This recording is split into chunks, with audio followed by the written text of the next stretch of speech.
Hi all. Quick correction I wanted to make.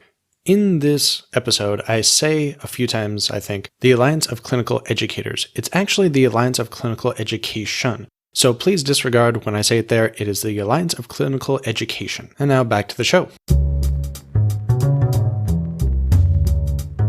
Welcome to the One-Minute Preceptor podcast, your resource for clinical rotation advice and tips to prepare for your externships in healthcare. Learn how to earn letters of recommendation, prepare for your clerkship, and excel at patient care from preceptors with years of practice. We interview physician educators in every specialty and clinical setting to discuss how to prepare for your rotation and improve your clinical experience. Here's your host and med-ed entrepreneur, Chase DeMarco.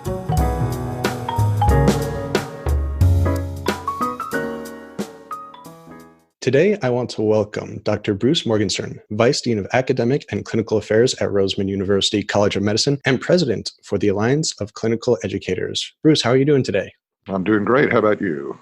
Not too bad. I'm really happy that you're able to join me today and we can discuss some of the things that the Alliance of Clinical Educators do, because I'm personally pretty curious about this, and I'm sure some of the audience will be as well. To start off with, how about a brief introduction about you and where you are currently in your medical career? Sure. By training, I'm a pediatric nephrologist. So I've been doing that for, since before time, I think. As many clinical medical educators will tell you, I almost got into the field of clinical medical education by accident. Pediatric nephrology is infamously an academic specialty, so you're always associated with medical students and residents and fellows, but that doesn't necessarily mean you become part of the educational enterprise. And I was fortunate to be assigned in 1990 probably, to become the Clerkship Director of the Pediatrics clerkship experience when I was at the Mayo Clinic and the Mayo Medical School. So I got involved with clerkship education quite a while ago, and then fortunately, I was able to rise through the Pediatric Clinical Undergraduate Medical Education Organization, which is known as COMSEP. And I actually was lucky enough to become president of COMSEP. Through my relationship with COMSEP, I became part of the Alliance for Clinical Education, and now I'm nearing the end of my term as president of that organization. So for the clinical setting, is it mostly in a university setting, or is there sort of a mixture? It sounds like you kind of wear a lot of hats currently. I've always worn a lot of hats. It's a little bit of my ADHD, I think. But for pediatric nephrologists in general, they are always at academic medical centers, whether they're actually formally affiliated with a medical school or not. I would probably say 95% are. So the practice is virtually always at a tertiary or quaternary pediatric or children's facility. I guess that would make sense since it's pretty specialized and would require a lot of special equipment. What type of students do you usually teach? Is it mostly MD and DO, or do you occasionally take on other types of students?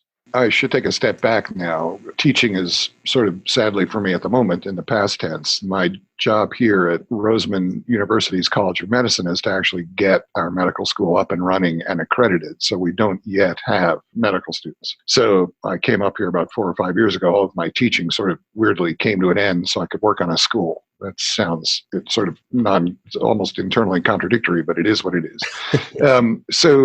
In my teaching, we worked with pharmacy students and advanced practice nursing students and PA students, as well as medical students, residents, and fellows. Okay, quite a diverse group of students there. I wouldn't think that nursing students would be so specialized in that type of... Yeah, I tried to be clear. It's advanced practice nurses. It's the nurses going for their nurse practitioner degrees. And part of their requirement is to do some clinical experiences, and they can be very specialized if they so choose. Okay, good to know. Thank you for clarifying. Can you discuss a little bit about the Alliance of Clinical Educators? Sure. So if you start, and God knows why you would ever want to do this, but if you were to start to look at any organization, every specialty, it's not even medicine, has an internal organizational structure in it. It doesn't matter if it's librarians or art historians or medical educators. Everybody's got some organizational structure because you need that. It's a way for support and advocacy, et cetera. In the world of medical education, there are people who are involved with basic science medical student education. There are people involved with pre-clerkship medical student education. There are people involved at the clerkship level and other clinical medical education. Then there are people involved with graduate medical education, which is residencies and fellows. And then there are people who've devoted their careers to continuing medical education. And every one of those has an organizational structure. But everything has an organizational structure. So humans seem to need that sense of community. And that sounds cynical. It's just, I think, a reality. There are then within the major core, as we like to refer to them, specialty programs in most medical schools. Each of those organizations has formed some organization that initially started with the clerkships, but expanded a bit to include all undergraduate clinical education. So the internists have an organization, pediatrics has an organization, neurology, OBGYN, psychiatry, family medicine. I'm going to miss one. Psychiatry, emergency medicine. So there should be 8. If I missed one, I apologize. The Alliance for Clinical Education is the organization of those undergraduate medical education organizations, if that makes sense. So we get around the table and we have leadership from every one of the individual course specialty undergraduate medical education organizations. Okay, I see. And I do believe these are listed on the website if absolutely. the audience wants to. For preceptors, since you seem to have a wide berth of experiences in this type of situation, what do you believe makes a good or great preceptor within your specialty, within pediatric nephrology? It's a really fascinating question. If I were king of the medical education world, what optimally should happen is that all people who assume the role of preceptor will actually have an aspect of faculty development. And not all of us do. So you find some people who started life before they got into medical school as teachers. They took they may have undergraduate degrees in education. Some of them have masters in education, and they become teachers even before they go to medical school. And those people have a certain knowledge. And there's another subset of people who have an innate ability to just be good teachers. And that's part of being a preceptor. But at the end of the day, the real magic that is involved in a student-preceptor relationship really has to do with understanding that there are a set of expectations that both parties need to have. And a lot of, in fairness, and this isn't just pediatric nephrology, this is sort of my across-the-board horrible generalization. It's a bit of a stereotype, but it's true. Many of us grew up in a world where that management of expectations was not really established. And so we did our own experiences, either in clerkships or subsequent experiences, electives, with people who said, "Oh, you're with me this month. Great. Let's get to work." And there's no sort of establishment of what do I expect from you as my student? What do you expect from me as my preceptor? How are we going to determine if I'm making progress? What are we really going to get out of this? And so there are a multitude of mediocre experiences. And the good news within that is, psychologically, I think we all repress the mediocre episodes. And more importantly, what students come to value, and this is just a repetitive thing that's been going on since before the time of the Flexner report 100 years ago. Periodically, there's just magic in a student-preceptor relationship, and the student becomes excited by the preceptor, and the preceptor becomes excited by the student's presence, and a career blossoms. That, in fact, happened to me. It's one of the reasons I got into pediatric nephrology, because one of my preceptors, when I did an elective as a senior medical student a few thousand years ago, was just great in 1,000 ways. But at the end of the day, we never really established what I was doing there. So my experience was really, in retrospect, sort of haphazard. It turned out that I was able to bond with one of the attending physicians there in a way that sort of directed my career. But that was happenstance. It wasn't a planned thing. I see. I can definitely relate to some of the mix and match experiences during my clinical rotations as well. And hoping that to some degree, this podcast will help to educate students on what to expect or how to approach a future preceptor that might not be that clear on their expectations. I think that's a critical issue. As we've gone around trying to set up some of the community faculty for our medical school, and we've even spoken, since you and I both happen to be in Las Vegas at the moment, and we've spoken to some of the physicians in the community in Las Vegas, that many of them actually precept students, PA students, nursing students, and medical students from all over. It's been amazing to me how few of the physicians as preceptors really have a sense of what it is that even the medical school expects of the students, much less what the student expects of their experience. And then the preceptors would complain to me about, well, that wasn't a very fun experience. I'm like, yeah, but what did you expect? And the answer was, well, gee, I never thought about that. That really is the essence of what we do badly. There are other elements you and I may get into as time goes on, but at the end of the day, this is a management of expectations thing. For the students, of course, you guys are paying tuition. You really should get your money's worth out of this. But the preceptors are not always getting paid. They're doing it, many of them are doing it on a volunteer basis. They still need to understand certain fundamental aspects. And the first step is, what am I going to do with this student? What do I logically expect a student can be able to do at the student's level of training? And what then should I be having the student do so that the experience is worthwhile for both parties? It's interesting to me how rarely that actually happens. I completely agree. And I think that's a perfect segue to the 5-step process of the 1-minute preceptor model, which is not something that I was ever aware of during my clinical rotations and only became aware of afterwards. So I'm not sure how many other similar types of models are like this for clinical education and direction, but I found that this is a very simple one that anyone can implement if they don't know where to begin. Yeah, I think the issue, though, is the student would be hard-pressed to get their preceptor to actually use the tenets of the 1-minute preceptor, but the 1-minute preceptor process is a very well thought out and very well documented component of education. Do you know where it came from, by the way? I actually don't know. That's probably something I should look at. Yeah, so the history of the 1-minute preceptor goes back to one of the giants of the field of medical education, sort of literally and figuratively, because I think he's 6'4", a gentleman by the name of David Irby. And he basically, with a number of his researchers, he's a medical education researcher, did a qualitative and quantitative analysis. They basically went into a bunch of clinics and just watched what happened. And the 1-minute preceptor was the distillation of what was already happening in the clinic. So for most physicians, if you're going to be a preceptor, the 1-minute preceptor concept is completely well known to you. It just didn't have a name. So what Dr. Irby and his colleagues saw, and it didn't matter whether it was a surgery clinic, an OBGYN clinic, a family medicine clinic, peds clinic, etc., the process was pretty much the same. And there are some issues with it, by the way. I'll come back to that in a minute. But essentially, the student would go in, see the patient, the attending physician might do something else. Then the student would come out, and there would be literally, at most, a 5-minute interaction with the student. And 1 minute of that boiled down to the precepting. The rest of it was the student presenting the patient, presenting the history, a couple of focused questions on the part of the preceptor, and then they got into this 1-minute preceptor thing and I don't remember all the steps off the top of my head, but where the preceptor would say, all right, so what do you think is going on? And then get the student to make a commitment, come up with a plan, have a teaching pearl, and then go in to see the patient. And that last bit was about 1 minute of a 5-minute encounter with the student or the resident. It didn't matter, outside the patient's room. So it's not very intensive for any preceptor to implement this in their practice. No, because it's the way almost all of us were trained at some point in our training. So let me come back, though, to the problem with the 1-minute preceptor.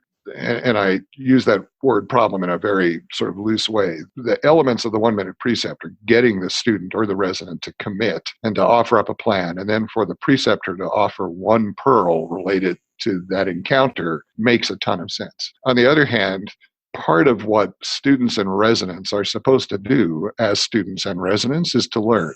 Shocking, I know.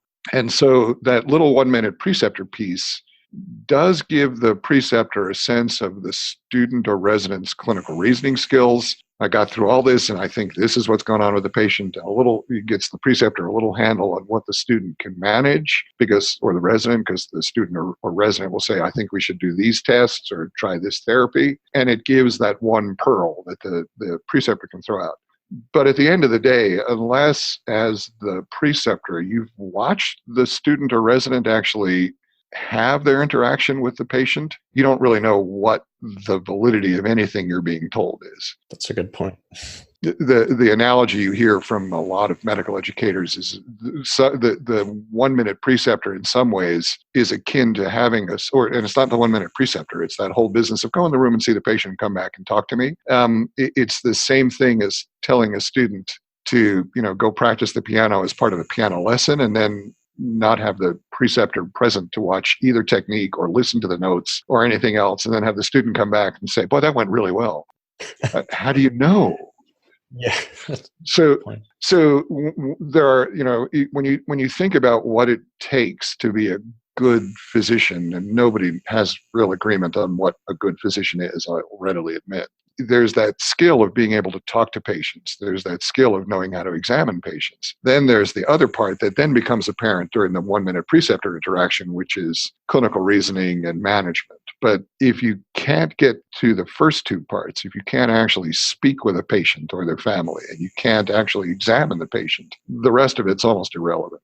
The 1-minute preceptor was built on the almost fervent hope that the piece of with the resident or the student in the room with the patient actually went as the student then describes it. And the student needs to have a certain amount of comfort during the interaction with the preceptor before you get into the 1-minute preceptor business, when, I as a preceptor may go, well, what about this, or what about that, or what about the other? For the student to learn, the student actually has to be honest if it didn't happen and say, well, I didn't do that, or I didn't ask that, or why should I ask that? I didn't know. That's part of the learning experience, that the student should be comfortable saying, yeah, that never even occurred to me to ask. Or, gee, that's completely an unfamiliar question. Why would I want to ask that? Or why would I want to examine the left ear when the patient's got a complaint of their right toe?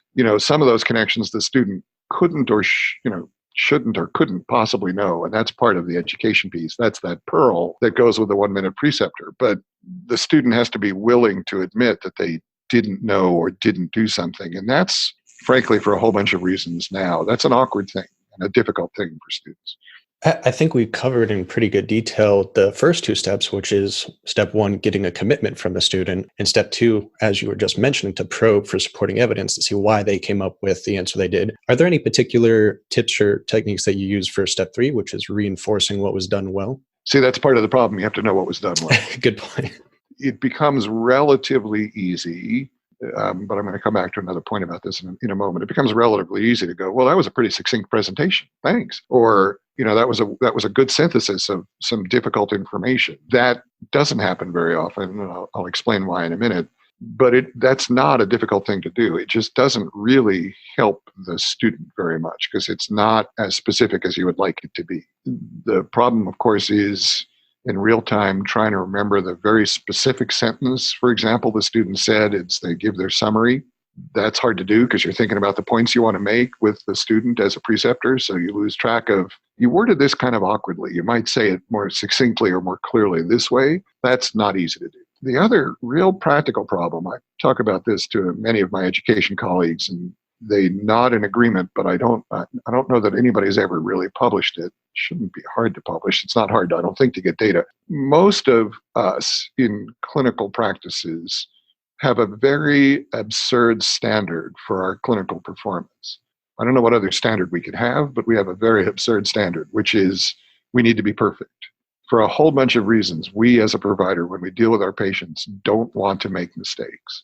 If you ask any physician's assistant, nurse practitioner, it really doesn't matter. Anybody who's sort of an independently licensed practitioner, what would define a bad day for them? Frequently they'll say, well, I made a mistake.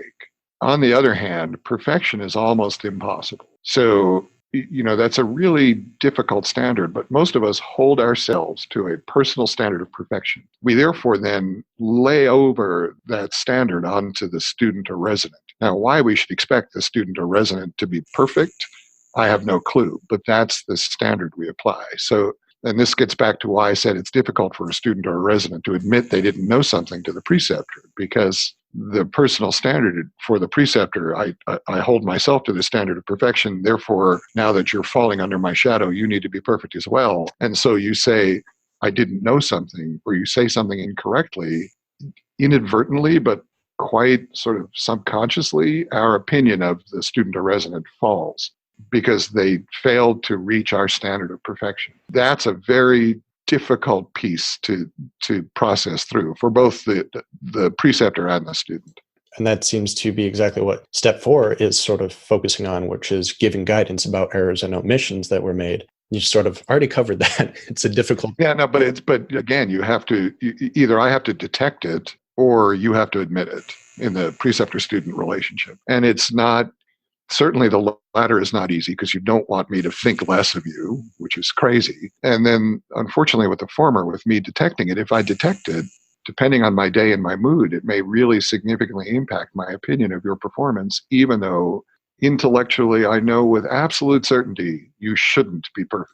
You shouldn't know everything I know. If you're doing a pediatric nephrology rotation, it took me 4 years of medical school, 3 years of pediatrics, and 3 more years of nephrology, plus all my experience to know what I know.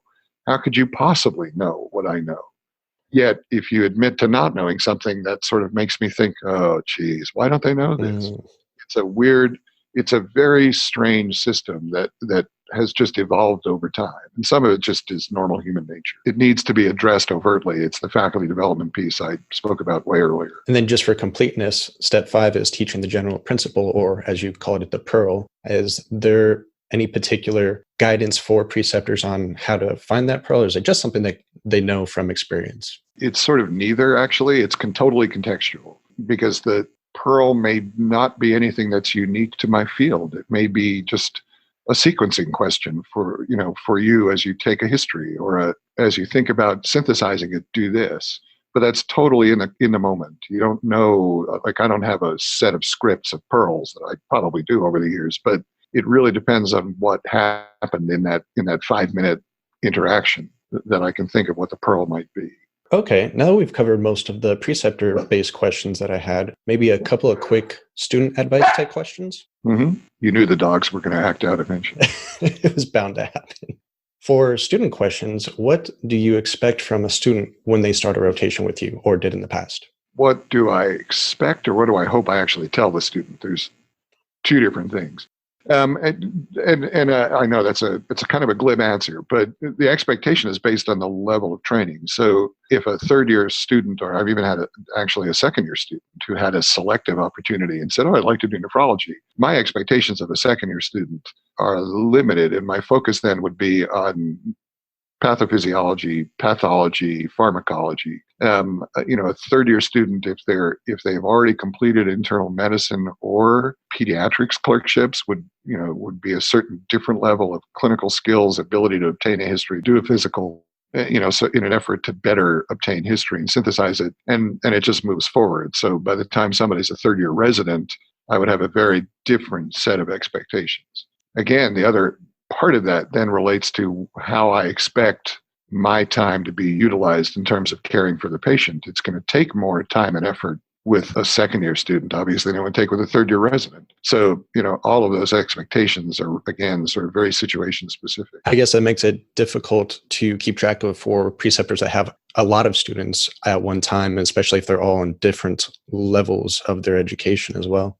Quite frankly, that's the magic that people have to try to maneuver and navigate during inpatient clerkship experiences, because you may have now many medical schools are having clerkships in the 2nd year. So you may have students in the 2nd year, sub-I or acting intern students in the 4th year, PGY1 residents and PGY2 or 3 residents, and then you might have a fellow if your program has fellowship training. So you've got to figure out a way to conduct rounds so that everybody can actually pay some degree of attention, and the senior people aren't too bored and the junior people aren't completely lost. Inpatient setting, that's people who can do that masterfully, I am completely in awe of, because I've never, personally, I don't think I've ever been able to master that. It's much easier in some ways on an ambulatory rotation, because typically when you're doing, for example, the interaction that leads to the 1-minute preceptor piece, it's a one-on-one. So I know whether I'm looking at you if you're a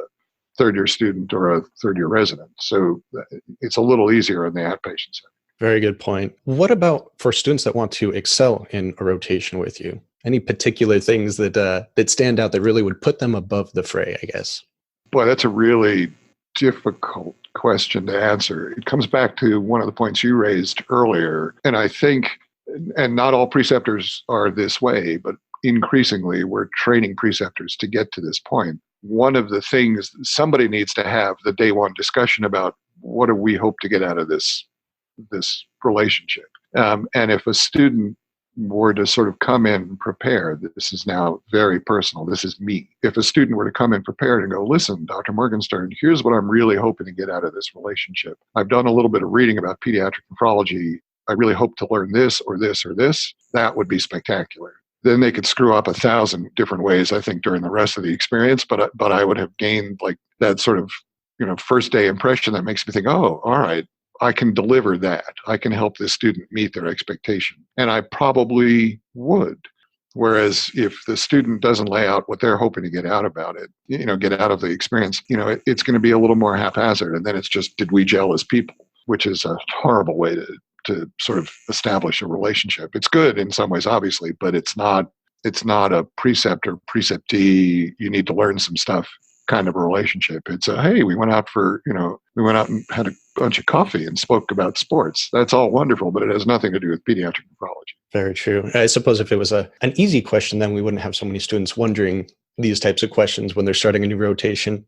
Yeah. And again, it does come back, though, to the one thing where we have created systems that make it extraordinarily difficult for students to admit their weaknesses. Because the other thing that would be great at the beginning of a rotation, it would be for a student to say, I'm done with my clerkships. I'm a senior student and this is an elective, but I really still am uncomfortable about my whatever, this physical exam skill, this history taking skill, if a student could actually feel comfortable outlining their perception of their deficiencies, then we could work to help them.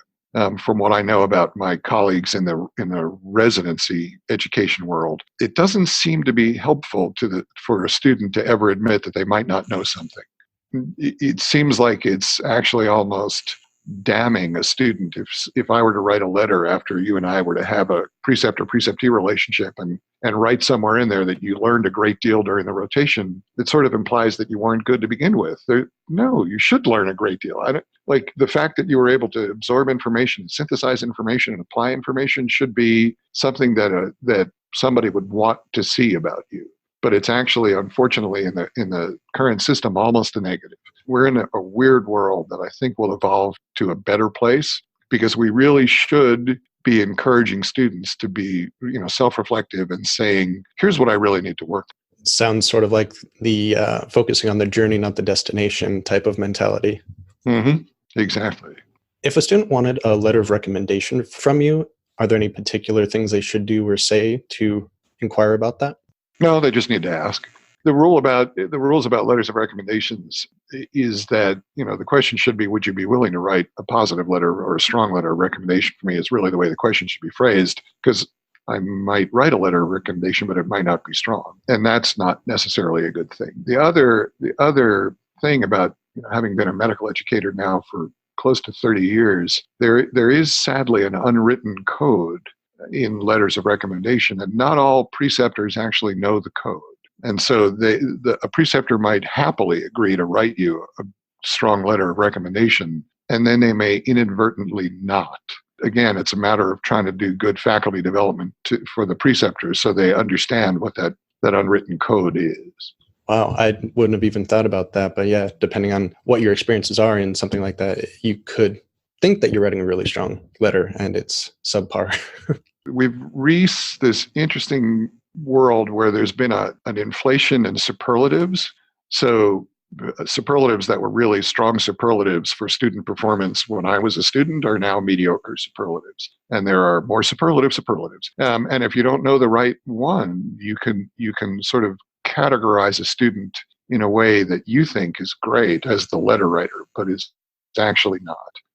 It's a sad statement, but like there's been great inflation at the undergraduate level and great inflation at high school. When I went to high school, it was impossible to have a GPA of greater than 4. But now high school students can have a 4.3, and college students, I think, can even have over 4. I don't understand if the scale goes up to 4, but that's been the sort of inflation that's happened. And parallel to that, there's been an inflation in superlatives.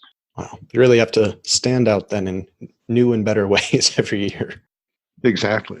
Are there any resources that you would recommend for students interested in getting into your specialty or rotating with you? There's a far greater need, now again, very specifically for pediatric nephrology, there's a far greater need in the United States right now for pediatric nephrologists than there are pediatric nephrologists, or even than there are pediatric nephrologists in training. And there's also a sizable percentage of aging pediatric nephrologists who will retire in the next decade, probably. So there are plenty of potential jobs. As a consequence, any student or resident who expresses an interest will be amazingly seized upon by my colleagues around the country to work with them, because anything we can do to encourage people to get them interested in the field so that they might consider it, we think is great.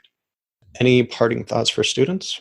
Yeah, I think for students, the most important thing when you get into clinical experiences, and this includes the clerkships, even though clerkships should have clearly identified goals and objectives, when you actually get to work with your preceptor, you need to find out what their expectations are. You really need to have one of those day one conversations that says, we're going to be working together for the next X period of time. What do you expect of me? And that's, if you don't get that sort of stated clearly, you never know if you're going to be hitting the target. All right. Any thoughts for physicians that are interested in becoming a preceptor in your specialty? Yeah, well, it's generic. I think if you want to become a preceptor of students, pretty much every medical school in the country now has a series of faculty development programs. And many of the specialty organizations have faculty development programs. And so you either in your community or at one of your national organization meetings should take advantage of those, that you really understand how to do a good job so that you and your student actually make the most of the time, because there is a time commitment. All right, perfect. Well, Dr. Bruce Morgenstern, thank you so much for coming on the show today. Thank you for having me.